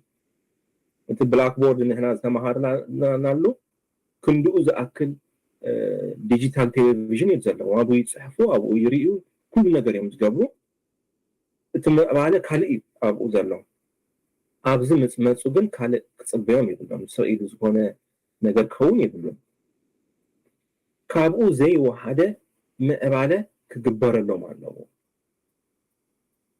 أقراربا تقرارهم أخبروتك أبت تمرت بيت كم تجبر اللهم كجبر اللهم على أب شفت كم تنقوم ببزوه مقدي أمزريو كيلو تتعوتو تبلوم تقوينكا سألكا وانبرم سرعات زي بلو تقوينو منهم زي تتقدس اللهم بروغرام زي جبر اللهم إذا ما أرك ندي كم تنقوم يمزريو يردقوم يدم لب مسجبرو إذا ما كري ويم حبيت أملاك منو كواتسون أبنتي سلذي نقولت كنا ده كم زلنا أنتي دما كاب قولت يدله اندهرلنا أنتي كهزو يدله أبيت أملاك كفلت الله كبري أملاك كفلت الله أملاك عبي مهانو كفلت الله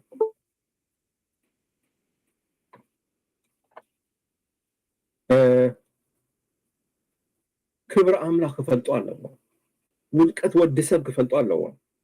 مبزحتو زي قولت ودكت ودسب كنا حاسب كلنا أب قولت ودكت زي اللي يمثلنا على أملاك جننتاي زبل عبلب قول عسن فينا تأثير الله يبن ودكت هالله مالتي ودكت ودسب عب قول عون كم زلوا كنفلت كم كلا لنا كم زي حدش زكونو كنا كنحس زي ودكت أب بأدم زمت ودكت كردهم الله كابز زناقفهم كريستوس مخان بينو مخانو كردهم الله كالق مقد كم زي لك فلتو الله أملاك بودو بكريستوس يسوس زقبرو مدحان كردو ناي مدحان مقدي كردهم كخيل الله فقر أملاك فلتو الله مهرت أملاك فلتو الله فرحات أملاك مسؤول كهلو كهزوي قبومي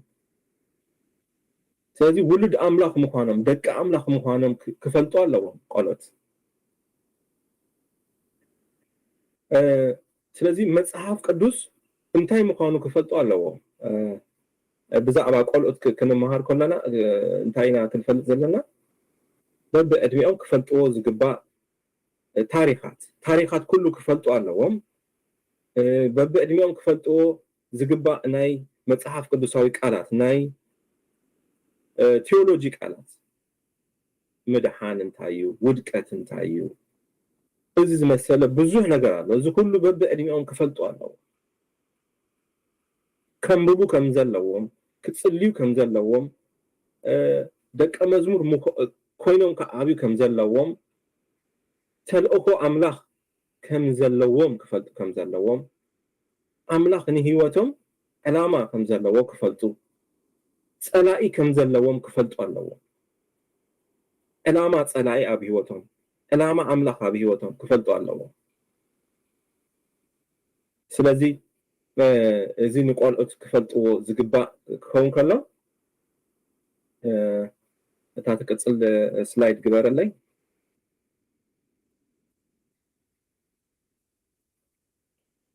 ካብ ወለዲ ድማ ዝድለ እንታይ እዩ እንድሕሪልና ቆልዑት ፍቕሪ ኣምላኽ ክርስትያናዊ ህይወት ክህልዎም ኣርኣያ ክኾኑ ይግብኦም ጻውዒት ከም ዘለዎም ኣብቲ ጻውዒቶም ድማ ክህነጹ ከዓብዩ ፍልጠት ክውስኹ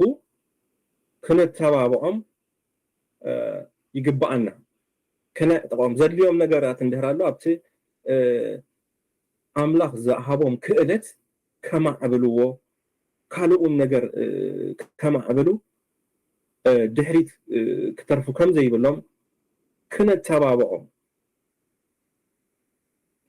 ክንክእል ኣለና ኩሉ ኣብ ማሕበር ድማ ነቶም ቆልዑት ከም ወለዲ ክሪኦም ከም ዘለዎ በቃ ኩሉ ክሳተፍ ክኽእል ኣብ ህይወት ኣብ መንፈሳዊ ህይወት ቆልዑት ዝኾነ ኣማኒ ክሳተፍ ከም ዘለዎ ክጋገር እዩ ክሓልፍ ከም ዘይብሉ ብፍቕሪ ግን ክዛረቦ ከም ዝኽእል ክሕግዞ ከም ዝኽእል ክኣልዮ ከም ዝኽእል ንመንፈሳዊ ምዕባለ ዝጠቅም ኩሉ ምስ መማህራን ብሓደ ክሰርሑ ይግብኦም ወለዲ ማለት ወለዲ ደቀይ ከምዚ ጌርካለይ ከምዚ ኢልካ ተዛሪብካለይ ክብሉ የብሎም ንመማህራን ብሙሉእ ልቦም ከኣምንዎም ኣለዎም ከምዚ ዓይነት ዘረባ ምፍልላይን ብዙሕ ጽልዋ ዘምጽእ ስለዚ እቲ መምህር ዝገብሮ መቅጻዕቲ መግናሕቲ ኣብኡ ጣልቃ ዘይምእታው እንዲያውም ምሕጋዝ ኣኽብሮት ኣብ መማህራኖም ክህሎም ከም ወለዲ ምሕጋዝ ይግባአና መብዛሕትኡ እዋን መማህራን ህፃናት ከምዚ ዓይነት ስክፍታ ኣለዎም ብዙሕ ግዜ ስለዚ ካብዚ ስክፍታ ነፃ ኮይኖም ክሕግዙ ክንሕግዞም ክንተሓጋገዞም ኣለና ካብ ኣገልግሎት ህፃናት ዝድለ እንታይ እዩ ድማ እንድህሪልና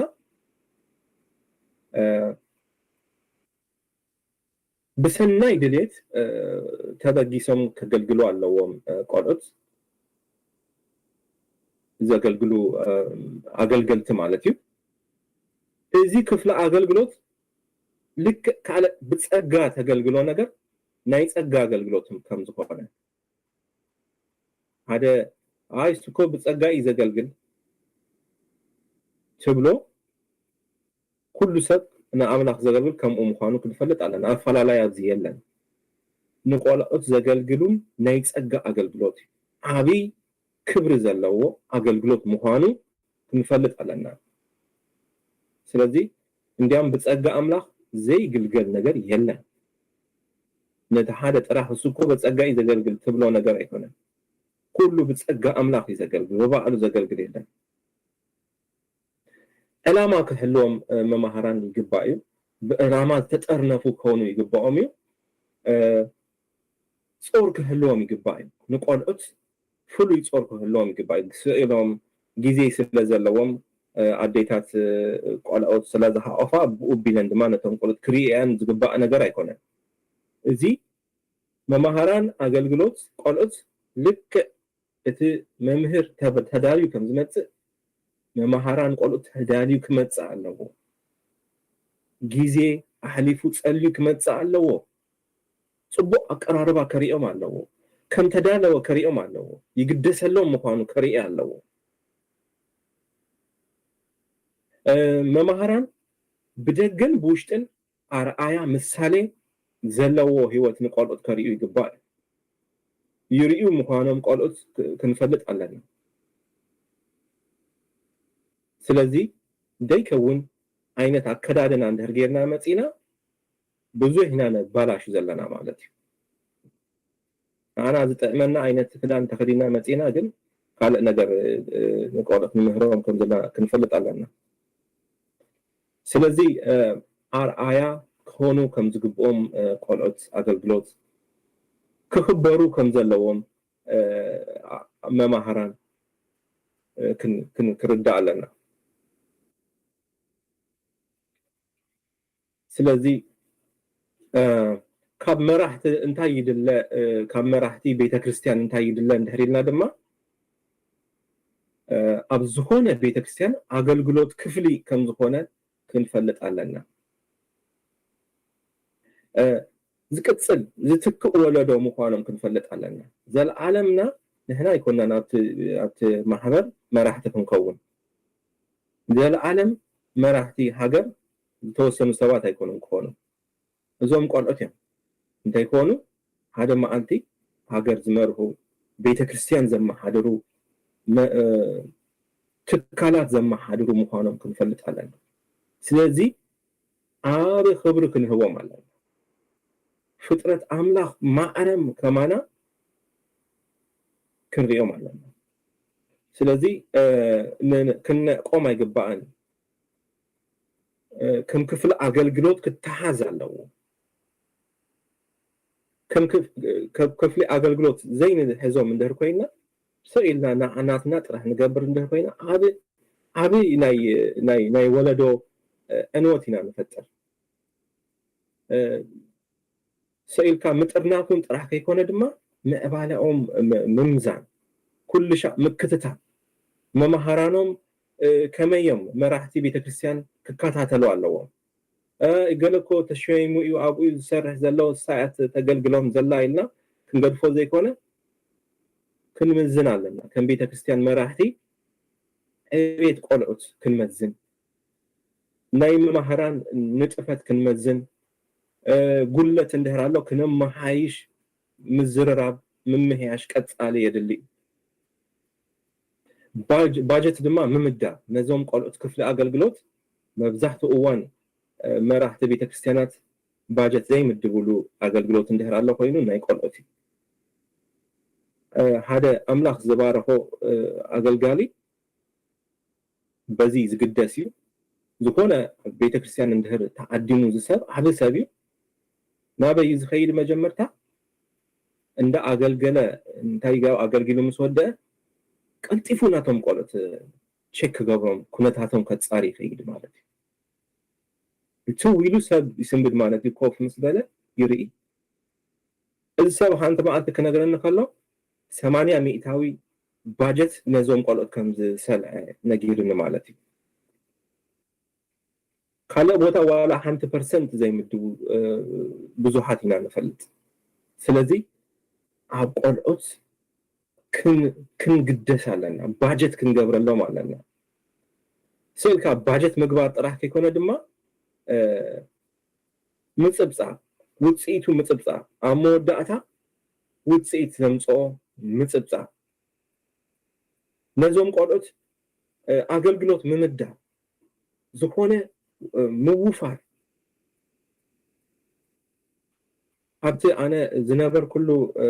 ቤተክርስትያን ቀደም ማለት እዩ ንቆልዑት ምሳዕበዩ ኣብ ናይ ወደ መዝሙር ምስተመሃሩ ናይ ኣገልግሎት ምስተመሃሩ ናብ ኣገልግሎት ከም ዝኣቱ ይቋፃፀርዎም እዮም። ብኩሉ መገዶም ይርእዎም እዮም። እንዳመዘኑ ድማ ናብ ዝተፈላለየ ነገር ድማ የእትውዎም። ስለዚ ኣብ ቆልዑት ክነድህብ ከም ዘለና፣ ኣብ ቆልዑት ክንሰርሕ ከም ዘለና እዚ ቃል ኣምላኻዊ ነገር እዩ። ስለዚ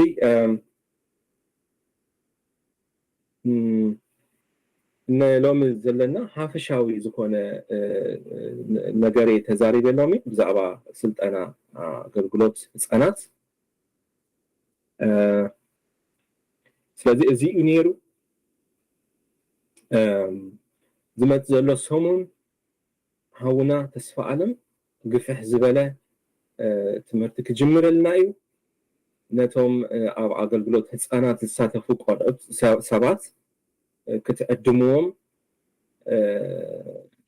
ንሓትት ማለት እዩ። ዋላ ኣገልገልቲ መራሕቲ ካብዚ ክሳተፉ ዝደልዩ እንድሕር ኣለዉ ኮይኖም ሼር ክትብልዎም ከም ዘይነት ነገር ኣሎ ኢልኩም ካልእ ድማ ቀዳሚና ክንገብሮ ነዚ ትምህርቲ አቡና ተስፋ ዓለም ካብ ኬንያ ኮይኑ ተገልግለና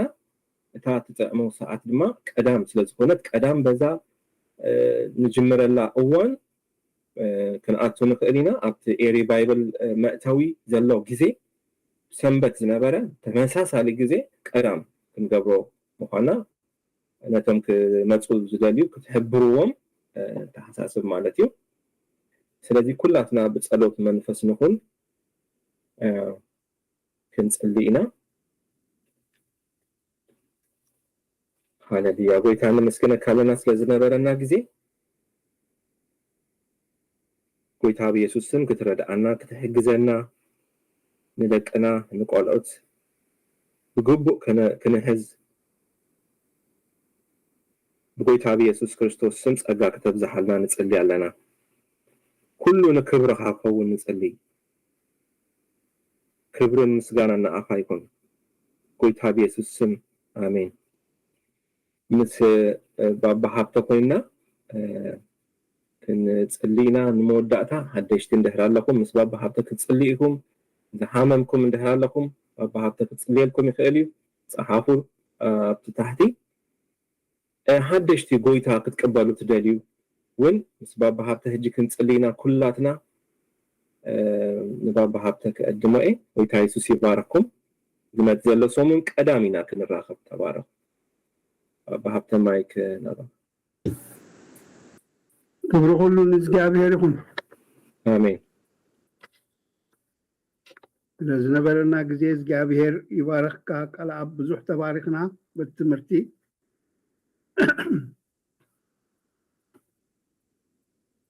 እጅ በሐንሳ ኮይና እንጽልይና እግዚአብሔር ይባረክ እግዚአብሔር አቦ ነመስግነካ ንባረከካን ኣለና ስለዚ ጸናሐና ኩሉ አይ ትምህርቲ ጊዜ እግዚአብሔር አቦ ንደቅና ከመገልና ንከናኸነን ነፍልጦም ከም ዘለና በመንገድ አምላክ ከመገልና ከነዕብዮም ከም ዝግባአና መምርሒ ስለዚህ ሃብካና እግዚአብሔር አምላክ ነመስግነካ ኣለና ነዚ ከአብ እምሮና ሒዝና አምላክ ነፍስ ወከፍና እንደቅና ከነዕብኽ እንከለና በመጽሐፍ ቅዱስ መሰረት ከነዕብዮም ንጎይታ ኢየሱስ ክርስቶስ እንዳፈለጡ ከዓብዩ ካብቲ መንገዲ ከአኒ ከይወፁ ስጋዕ መጨረሻ ንዑ ዘገልግሉ ስጋዕ ዝኾኑ ከምቲ ቃል አምላክ በእውነትን ብጸጋን ከአ ዓቢ ነበረ ተባሂሉ ተጻሕፈ በእውነት ብጸጋ አምላክ ብፍልጠት ኩሉ ከነዕቢ ክንክእል ክትረዳአና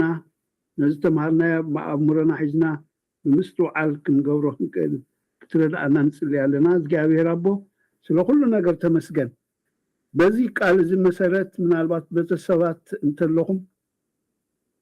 ቃል አምላክ ሰሚዕኩም ሕጂ ነዚኦም ደቅኹም ከመይ ጌርኩም ከም ተዕብዩ ዝተረዳእኩም እሞ ጎይታ ምፍላጥ ብጣዕሚ ኣድላይ ምዃኑ ሕጂ ዝተገንዘብኩም እንተለኹም እሞ ጎይታ ክትቅበሉ ትደልዩ እንተለኹም ዘድሕረ ሓፃ ጸሎት ክትጽልዩ እሞ ንጎይታ ክትቅበሉ ዕድመኩም ኣለኹ ነፍሲ ወከፍ ጎይታ ክቅበል ዝደለየ እዚኣ ሓፃር ጸሎት ብሓንሳ ኮይና ንጽሊ እግዚአብሔር አቦ ኣመስግነካ ኣለኹ ደቀይ ከመይ ገይረ ከም ዘዕቢ ስለዝመሃርካኒ እግዚአብሔር ጎይታ ሰራዊት ኣመስግነካ ኣለኹ ስለዚ አምላኸይ ምእንቲ ምሳኻ ጠቢቀ ኣነን ቤተሰበይን ደቀይን ኩላህና ብሓንሳ ንዓኻ ከነኽብረካ ንዓኻ ክንፈልጠካ ብዝያዳ ካብዚ ሕጂ ዝተማሃርናዮ አምላኸይ ካብ ናይ ቀደም ንላዕብጃክ ብዝያዳ ክንፈልጠካ ብጎይታ ኢየሱስ ክርስቶስ ሽም ሕጂ ናባኻ ንመጽእ ኣለና ጎይታ ኢየሱስ ክርስቶስ ንስኻ ከም ዝመትካልና ንስኻ አምላኸይ ንህይወትና ኣብ ዝጸበቐ መነባብሮ ከተንብራ ብፍልጠት ክንዓቢ ከም ዘለና ስለዝተረዳእና ሕጂና ወኻን መጽእ ኣለና ሽምና ኣብቲ ናይ ህይወት መዝገብ ጽሓፎ ቅድሚ ሕጂ ዝገበርናዮ በደል ኩሉ ምሕረት ግበረልና ህይወትና ኩሉ ንዓኻ ንህብ ኣለና ብጎይታ ኢየሱስ ክርስቶስ ሽም ኣሜን ንስቶም ኣብ ጥቓኹም ዘለዉ ኣብ ዝቐረበ ቤተክርስትያን ከይድኩም ጎይታኹም ተቐበልኩም ክትነግርዎም ሞ ክትመሃሩ ንሕብረኩም ሕጂ ኸኣ ንጽልይ ናብ ሓንሳእ ኮይና እግዚኣብሔር ኣቦ ነዞም ሕጂ ጎይታ ዝተቐበሉ ንስኻ ኣምላኸይ ክትሕልዎም ካብ ናይ ዘርኢ ካብ ናይ መርገም ናይ ዝሓለፈ ኩሉ ንስኻ ከተውፅኦም ብጎይታ ኢየሱስ ክርስቶስ ሽም ሕማም ዘበለ ኩሉ ካብኦም ክንቀል ንጽልይ ኣለና በዛ ሰዓት እዚኣ ስለ ዝተቐበልካዮም ተመስገን ደቅኻ ስለ ዝገበርካዮም ተመስገን ክብሪ ንዓኻ ይኹን እግዚአብሔር ኣምላኸይ ኣብ ማእኸልና ዝሓመመ እንተሎ በዚ ሰዓት እዚ ንስኻ ፈዋሲ ኣምላኽ ኢኻ እሞ ንነፍሲ ወከፍ እግዚአብሔር ኣምላኸይ ክትበጽሖ ብጎይታ ኢየሱስ ክርስቶስ ሽም ካብ ከብዲ እግሮም ስጋዕ ፀጉሪ ርእሶም ኣምላኸይ ዝኾነ ዓይነት ሕማም እግዚአብሔር ኣምላኸይ ቅርጥማት ይኹን ሕማም ርእሲ ይኹን ናይ መዓናጡ ሕማም ይኹን ናይ ኩላሊት ሕማም ናይ ደም ብዝሒ ይኹን ናይ ደም ዋሕዲ ናይ ሽኮር ሕማም ይኹን እግዚአብሔር ኣምላኸይ ናይ ኣእምሮ ፀገም ብጎይታ ኢየሱስ ክርስቶስ ሽም ብናዝራዊ ኢየሱስ ክርስቶስ ሽም ዝሕማም እዚ ሕጂ ኣምላኸይ ካብ ውሽጦም ክንቀል ንጽልይ ኣለና ብጎይታ ኢየሱስ ክርስቶስ ሽም ሕማም ዘበለ ኩሉ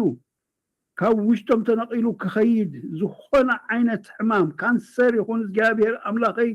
ናይ ልቢ ድኻም ብጎይታ ኢየሱስ ክርስቶስ ሽም ንገንሖ ኣለና ንስኻ ፈዋሲ እግዚአብሔር ኢኻ ምንም ንዓኻ ዝጨንቀካ ነገር የለን ነዞም ደቅኻ ኣምላኸይ ሕጂ ክትበጽሖም ክትፍውሶም ብናዝራዊ ኢየሱስ ክርስቶስ ሽም ንጽልይ ኣለና ንጸሎትና ትሰምዕ ኣምላኽ ስለ ዝኾንካ ተመስገን ፈዋሲ እግዚአብሔር ስለ ዝኾንካ ተመስገን ክብሪ ኩሉ ንዓኻ ይኹን እግዚአብሔር ኣምላኸይ ተረፈ ግዜና ኩሉ ንዓኻ እንዳኽበርና ክንሓልፎ ክንርድኣና እዚኦም ኩሎም ኣብዚ ኣብ ዩቲዩብ ይኹን ኣብ ፌስቡክ ኣብዚ ዘለናዮም መድረኽ ዘለዉ ኩላቶም ኣምላኸይ ንባርኾም ኣለና ብሽምካ ንባርኾም ኣለና ምእታው ምውፅኦም ኩሉ ይባረኽ ስርሖም ኩሉ ይባረኽ ኣገልግሎቶም ኩሉ ይባረኽ ደቆም ቤተሰቦም ኩሉ ሓዳሮም ኩሉ ይባረኽ ብጎይታናን መድሓኒናን ብኢየሱስ ክርስቶስ ሽም ኣሜን ክብሪ ኩሉ ንዓኻ ይኹን እግዚአብሔር ኣቦ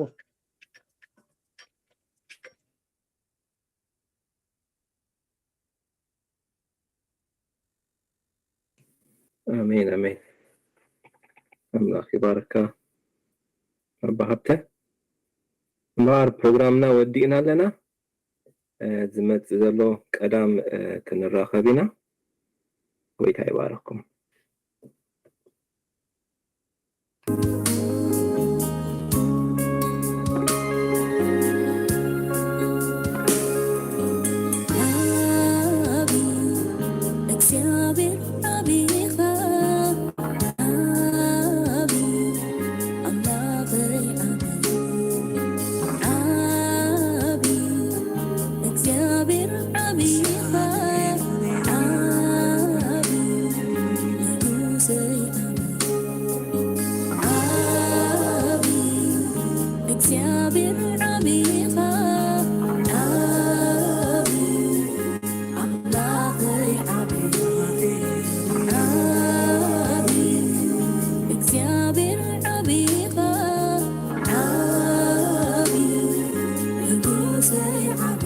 Say